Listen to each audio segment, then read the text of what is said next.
Hello everyone! Welcome back to my channel. So for today's what you can see from the title below, I think nakita nyo na this is going to be my review or video review for the Clutz Brushes Beginner Makeup Brushes Set. Tama ba yung sinabi ko? Basta yun. Ito yung Blend Now, Hour Later na beginner set ni Miss Clutz na brushes. And super excited akong reviewin to guys. Kaya kahit maingay dito sa aming apartment, it's just 9 AM and it's Saturday. Yung aming kapitbahay ay talagang maingay sila kapag Saturday morning. Nagpapatugtog sila. Pagpasensyahan nyo na guys kung meron kayong narinig na kumakanta or any kind of noise. And I hope you understand guys. I know you will. It's just that I really wanted to make a review for this. Ayoko na siyang patagalin pa. So yun guys, tama na ang daldal. Let's proceed dito sa pag-review ng brush set ni Miss Clutz. So guys, just to let you know, etong brush set ni Miss Clutz, I think a couple of months ago since nung nirelease niya to. And I think this retails for 500 pesos and makikita nyo ata to sa Shopee. I am not sure kung meron din sa Lazada. And right now, may resellers sila. And even here sa USA. So I am from California and the good thing is meron silang resellers dito sa Los Angeles. And actually, I'm from NorCal, which is around San Francisco. And madali lang yung shipping niya guys. Though may pagkakaiba sa retail price nila dahil of course, pagdating dito sa brushes na to, pag dumating to dito sa United States, for sure imported na siya guys. And of course, there's a lot of things to do, yung shipping and stuff, and of course, yung kita ni reseller. So I understand. So by the way guys, this one, nabili ko siya for $30 in general. I think kasama na yung shipping doon. So $30 without tax na yun guys. And eto guys, kapag kinonvert nyo yung $30 into peso, I think it's around 1,500. So, ito guys, triple the price siya. But I don't mind kasi, yun nga, sabi ko kanina, imported na siya. And there's a lot of things to do kapag isi-ship siya dito sa US. Hindi din biro talaga magpadala. Ito guys, nung dumating to, very well packaged siya. And, yun, medyo may amoy lang siya na chemically. And, okay lang sa akin kasi after ko siyang i-expose ng ilang oras nang hindi ko siya pinapasok dito sa lalagyan, nawala naman yung amoy niya. But for the sake of this video, hindi ko pa siya nalilinis guys kasi nga dumating lang to last Thursday and it's just Saturday morning here. So, ayun guys, gagamitin ko siya kahit hindi siya, I know hindi siya maganda guys, pero I will use it kahit hindi siya hugas or hindi ko pa siya nalilinis. So, ayun guys. So, nung pinadala to sa akin guys, napakadali lang nung transaction ko. So, by the way, thank you to Sis Christine Mireni. Siya yung reseller dito sa California and super smooth nung transaction namin. And actually, ang saya din niyang kausap. So, thank you Sis Christine Mireni. So, yun guys. Going back here sa brushes na Miss Clutz. Ito guys, may plastic siyang ganito. And then, kapag tinanggal mo, ayan. So, ito guys, ito yung itsura niya. So, may nakalagay na Blend Now, Hour Later, and then yung name ni Miss Clutz sa baba. And this is only a black canvas and zipper type. And of course, kapag binili nyo to, may kasamang ganito, na parang leaflets. Hindi siya leaflets eh. Parang siyang itsura ng cards. And nakalagay dito yung first is yung included na brush set dito sa bibili nyo. And nakalagay dito kung ano yung purpose niya. Like for example, this set includes small eyeshadow blender, big blender brush, fan brush. And eto naman, sa kabila naman is yung parang thank you message ni Miss Clutz. And nakandito din yung mga social media accounts if you want to follow. And kapag bukas nyo guys, andito na yung mga brush sets. So, actually, nung na-receive ko to, meron ditong nakalagay na Blend Now, Hour Later by Miss Clutz. And, I think tinago ko yung kay Christine Mireni. Naglagay din siya ng card niya dito sa loob. So, ayun yung laman niya. And then, ganito yung itsura niya, guys, sa loob. Of course, yung brushes ni Miss Clutz. So, guys, kung kukunin ko siya, eto siya. Yan. So, ito guys, ito yung brush set ni Miss Clutz. Though, naamoy ko pa siya. Malakas yung amoy niya pa rin sa aking pang-amoy. But, I don't mind. So, they are all well packaged. So, kung makikita nyo guys, lahat sila may plastic sa isa. And, ito, meron siyang parang mesh na cloth. And, ayan. So, lahat sila ganyan. So, by the way guys, Ang gusto ko kasing gawin para reviewin to is kikreate ako ng makeup look by using all of these brushes and we'll see kung ano yung magiging performance niya. So as I was saying kanina, di ba meron ditong card sa likod? Ayan guys. So kung makita nyo, andito yung mga naka-include sa brush set. So ang gagawin ko na lang is babasahin ko siya isa-isa sa inyo and then later kapag ginamit ko na siya for my makeup, tingnan natin, doon natin babasihin yung performance. So, first is small eyeshadow blender. Ito yun, guys. Ganito yung itsura niya. Tatanggalin ko siya sa plastic. Ayan. Ito yung eyeshadow blender. Ayan. This is the big blending brush. So, this is the fan brush. This is the blush brush. This is the powder brush. This is the contour brush. This is the flat angled Kabuki brush. This is the eyeshadow shader brush. This is the concealer brush. And this is the small angled brush. So, ito na yung brushes ni Miss Clutz. So, by the way, guys, first impressions ko is maganda siya kasi actually I love the combination of the white handle and like the rose gold ferrule. Tapos, ito pa guys, yung kanyang bristles. Yung hair bristles are most likely na parang grayish white. So, ayun guys. So, without further ado guys, let's proceed sa paggamit ng mga brushes ni Miss Clutz. So, of course, first things first, guys, kailangan mag-apply ng skincare, ng sunscreen, ng moisturizer, and of course, a primer to start off the makeup. So, naglagay na ako noon kanina pa, guys. And ngayon, gagamit na ako ng foundation. By the way, pag gumagamit ako ng foundation, alam niyo naman, bihirang-bihira niyo ako makikita na gumamit ng foundation with a foundation brush.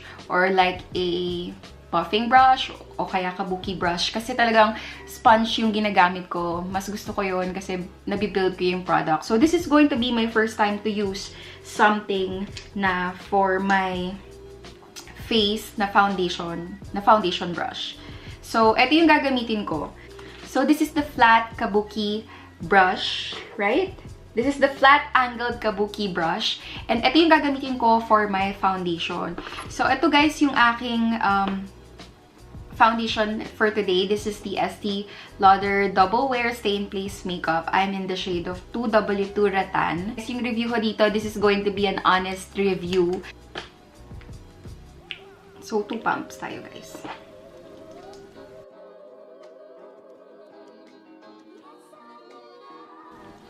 So, ayan guys. Ito yung gagamitin ko, itong angled kabuki brush. And we'll see kung mabiblend ba niya ng maigi.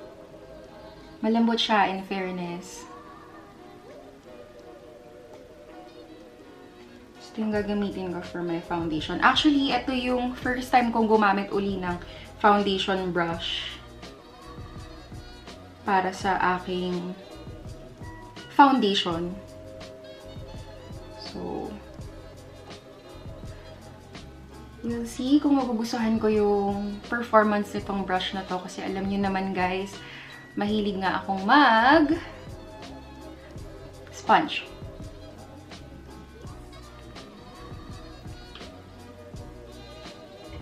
Impressions ko dito sa brush na to, wala siyang streaky lines or streaky marks at all. When it comes to blending, nabiblend niya yung dito sa sides ng nose ko, and even here sa sides ng eyes ko, which is good. And yun nga, wala ko nakitang any streaky marks. So, to rate this flat kabuki angled brush, tama ba? Or flat angled kabuki brush, eto guys, ang kanyang performance is really good. Kasi hindi siya nag-create ng any streaky lines or yung parang linya habang biniblend ko yung foundation. This is a good brush in blending a liquid foundation. And yung ginamit ko nga is si Estee, diba? So, eto guys, wala akong nakitang anything na hindi magandang pagka-blend. So far, okay siya. But eto, ang ganda ng pagka-blend niya. And actually, soft siya sa aking skin. Though, merong ibang bristles na nafe-feel ko na medyo parang nagpo-poke sa aking skin. Though, hindi talaga ako sanay. But still, maganda yung kanyang performance. And for this one, guys, ang kinaganda niya, since this is a flat kabuki or flat-angled kabuki, na kukuha niya or nabiblend din niya yung sides ng aking nose and even dito sa aking inner eye. So, which is good. And, yun lang guys, ang downside lang nito is talagang makikita nyo talaga na nagsusoak yung product dito sa foundation brush or dito sa flat-angled kabuki. But of course, since this is a light color of hair bristles, talagang mapapansin nyo. But I don't mind kasi talagang lilinisin nyo naman to at the end of the day. So to rate this, guys, 5 as the highest, 1 as the lowest, I will rate this as 4.8. Yung 0.2, guys, it's just because nakikita ko nga na yun, downside lang niya is talagang makikita nyong madumi agad yung brush. But other than that, performance and everything, maganda siya, guys. So after the foundation, of course, we need to proceed sa concealer. And for the concealer, ang gagamitin ko is this Keel Cover from Club Clio. And hindi ko na siya i-highlight ng bongga. I-apply ko lang siya straight dito. And I'm going to use as well the I'm going to use the concealer brush, which is number 9. So, eto si concealer brush, guys. Ayan. So, gagamitin ko lang to blend it. And we'll see kung mabiblend niya. Hopefully, mablend niya.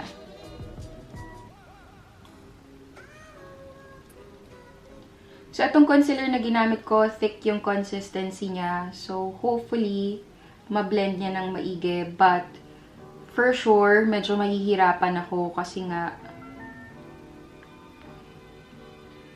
mahirap talagang mag-blend ng super creamy na concealer when it comes to using a brush pala. So, since I am not a makeup artist, hindi ako sanay gumamit ng concealer brush.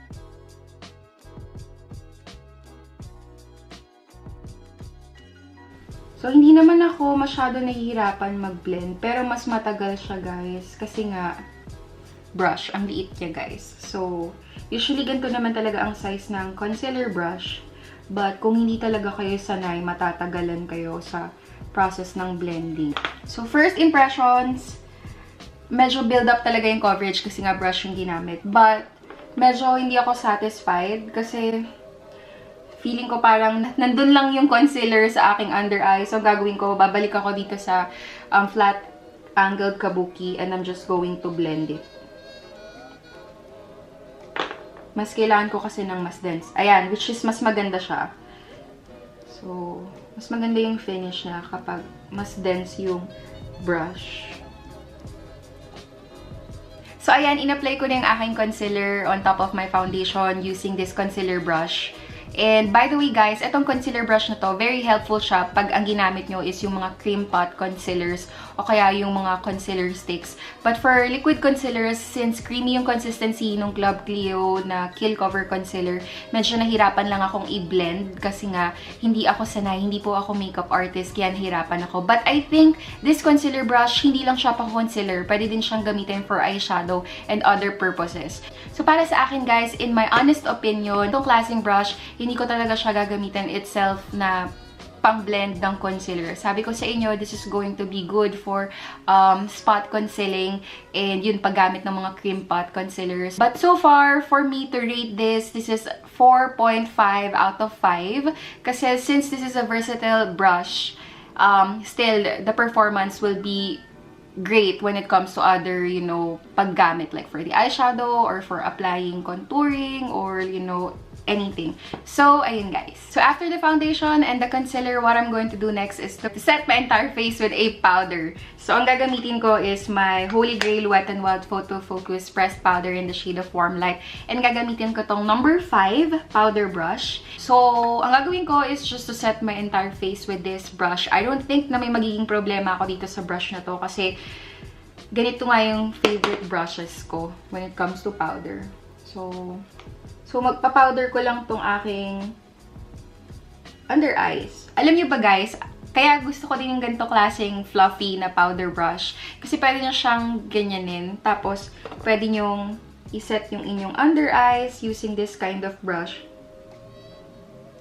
Inner parts ng aking eyes, then dito sa aking under eyes, then of course dito sides ng aking nose.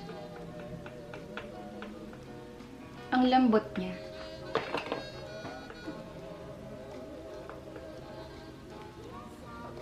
Ayan.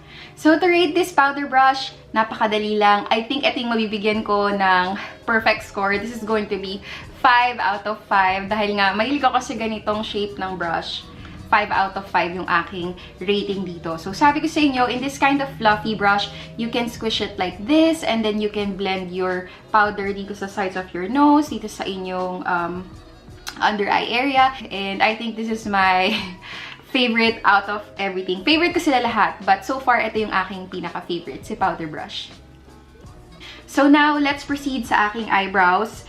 Ano ba to? Small angled brush na Miss Clutz. So, ganyan yung itsura niya, guys. So, ang gagamitin ko is my Anastasia Beverly Hills na Brow Powder Duo in the shade of dark brown.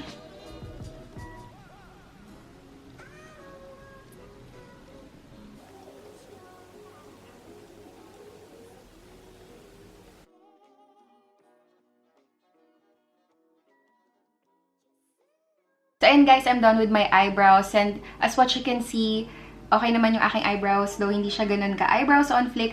But you know what, guys? Kaya sinabi ko sa inyo kanina na gusto ko talagang i-test to when it comes to blending my, the eyebrow powder sa aking eyebrows is because with this kind of brush, this is similar to the brush that I've been using, yung Real Techniques and even yung Morphe. In this kind of brush kasi guys, sa set na to, wala siyang spoolie na kasama. So, yun lang yung downside niya for me. Siya ganun ka-dense, hindi din siya ganun kanipis. So, ito, tamang-tama lang siya sa pag-pick up ng product or nung eyebrow product. And for this one guys, hindi lang to para sa eyebrows, pwede nyo din tong gamitin for the eyeliner kasi nga since this is a small angle brush, maganda din to gamitin pang line para gumawa nung parang cat eye. Pwede nyo din tong gamitin sa inyong lower lash line and of course para sa eyebrows. And para dito guys, I really like this, and since wala tong spoolie, I will rate this 4.7 dahil malaking part din ng eyebrows on flick ang spoolie. So now mag-proceed na tayo sa pag-apply ng eyeshadow. So for the eyeshadow, I have, ayun guys. So what I'm going to do is to use these two for my eyeshadow, and these two, the first one is number 8. This is the eyeshadow shader brush, and the other one is number 1, small eyeshadow blender. For my eyeshadow guys, I will use this Wet n Wild palette. This is the Rose in the Air. Ito yung drugstore dupe for the Anastasia Beverly Hills na Modern Renaissance palette. And what I'm going to do is very simple. I just really wanted to show you guys kung okay ba yung performance itong brush na to in packing eyeshadow sa aking eyelids. So what I'm going to do is to grab the transition color. Ooh!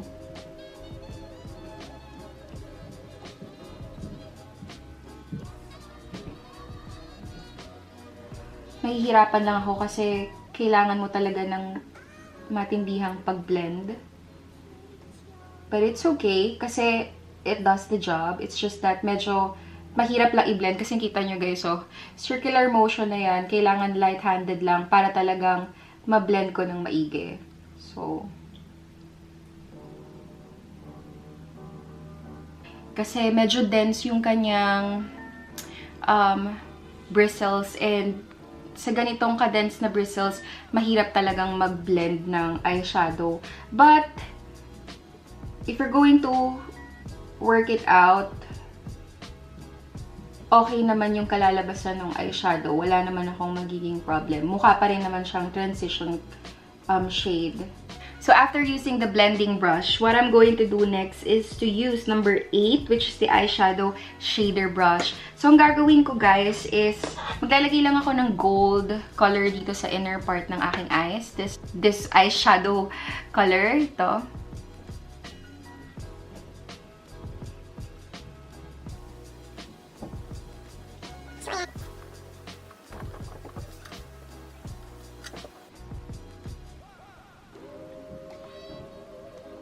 So to rate these two brushes, the first one, this is the small eyeshadow blender. Itong brush na to, guys, medyo nagkaroon lang ako ng struggle when it comes to blending my eyeshadow, yung transition shade. Sa pag-pick up ng product, wala akong naging problem. It's just that yung blending part, kasi pag binlend mo siya, medyo nagtatag siya kasi nga dense yung kanyang bristles or yung kanyang hair bristles.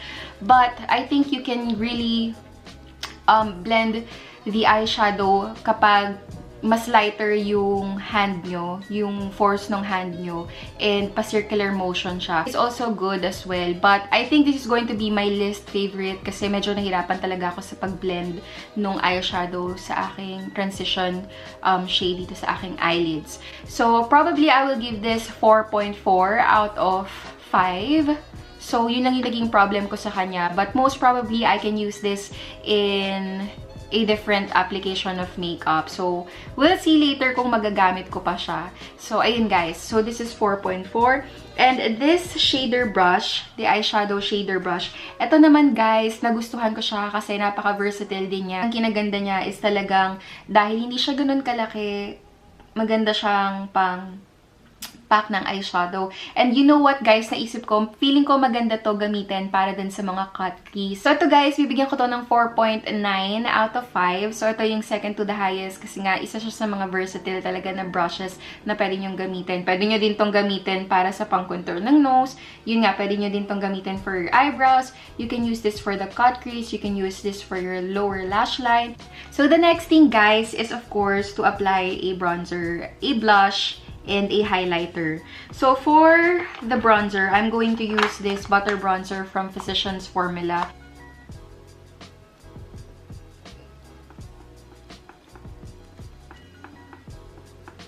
In fairness, madali siyang i-blend. Maganda talaga yung bronzer na to guys. But using this kind of brush, ayan, yung ganyan siya, tapos ganito yung shape niya, madaling mag-carve out ng face, in fairness. Yun o, kita nyo?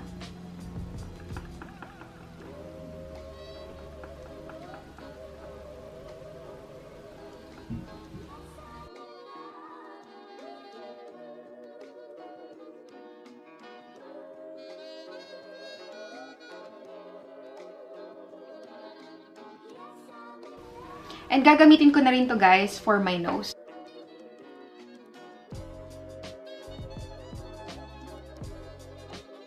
So for this contour brush, I think this is another a perfect score or perfect rating for me. Paano ba? This is 5 out of 5. So yun na yung masasabi ko agad. This is really a good brush when it comes to contouring your face. Kasi guys, this is an angled brush. And hindi siya ganun ka-dense, hindi din siya ganun kanipis. And actually guys, this kind of brush hugs the, you know, yung curves ng face ko. Talagang ine-embrace niya yung cheekbones ko, which is good. And it really glides on to my face, which is also good. So now guys, let's proceed sa pag-apply ng blush. And ito yung blush brush. Am I correct? This is number 4. This is the blush brush dito sa set na ito. Gagamitin ko is this Burt's Bees na Bare Peach blush. And of course, the same thing, maganda siya pumikap ng product. And I'm just going to blend the blush.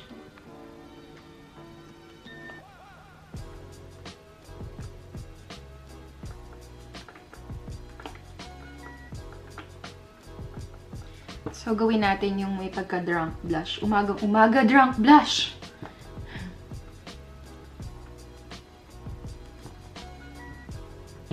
So, ayan guys. Tapos na ako mag-apply ng blush on. And this kind of blush brush, eto guys, medyo weird siya sa akin kasi nga, ang ginagamit ko usually na blush brush is something na angled. Tapos medyo, hindi siya ganun ka-dense. Medyo nakaganon yung bristles niya. And yun nga, this is my first time to use this kind of blush brush. And this kind of brush, actually, pwede siyang gamitin for foundation. Parang pwede din siyang gamitin for the powder. So, I think this is going to be very versatile as well. So, I will rate this as 4.8 out of 5. Yun nga, kasi medyo na-weirdohan ako sa kanya and sana mas onti lang yung bristles niya and sana medyo angled siya para talagang mukha siyang blush brush. But when it comes to the performance itself, maganda siya guys and magagamit niyo pa siya sa ibang application ng makeup. So guys, medyo na-confuse lang ako. This is number 2, Big Blending Brush. And ito kasi napaka-similar niya sa akin. Dahil nga, fan ako ng Morphe brushes. Yung ganitong klaseng brush, na blending brush, is ginagamit for the highlight. Kaya hindi ko siya ginamit. Ngayon pala, this is the Big Blending Brush. I think you can use this for your eyeshadow. Pagpasensya nyo na. But okay, for this video, dahil wala naman tayong rules or makeup rules, I am going to put another layer of eyeshadow just to make sure how this brush works as a blending brush. I'm going to use this Wet n Wild Rose in the Air palette and I'm going to grab this orangey, this orange eyeshadow and I'm just going to use this and blend it sa aking eyelids. Ayan. Umubongga na yung eyeshadow ko. Sabi ko, simple lang, guys. Ayan, it's good for eyeshadow as well, for blending. It's just that it's pretty big. But blending-wise, ito yung sinasabi kong maganda, yung medyo naka-fan out.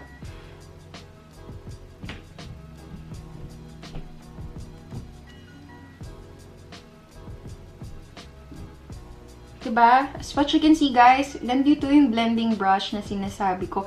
So, yun, guys. Mali pala ako, guys. Na-confuse lang ako. Sorry. And this one naman, guys, when you want to put more of the eyeshadow dito sa inyong V part ng inyong eyes or ng eyelids, maganda to kapag gusto nyong i-intensify yung inyong eyeshadow. Both of them are really good when it comes to, you know, applying eyeshadow. This is really good when it comes to blending. And ito naman for, you know, intensifying your eyeshadow sa inyong V part ng inyong eyelids. Gawin ko na next is to apply the highlighter. So, ito guys, feeling ko magugustuhan ko to kasi when it comes to highlighter, fan ako ng mga ganitong fan brush. So, for the highlighter guys, what I'm going to use is my Becca Shimmering Skin Perfector, yung Champagne Pop. Ang ganda niya din pumikap ng product. So, what I'm going to do is, of course, to apply my highlighter. Ayan.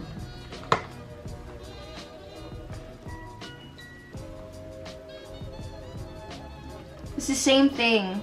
Kung ano yung mga fan brush ko na meron ako, ganun din siya. But this one is really soft. Eyebrow bones. Brow bones lang pala.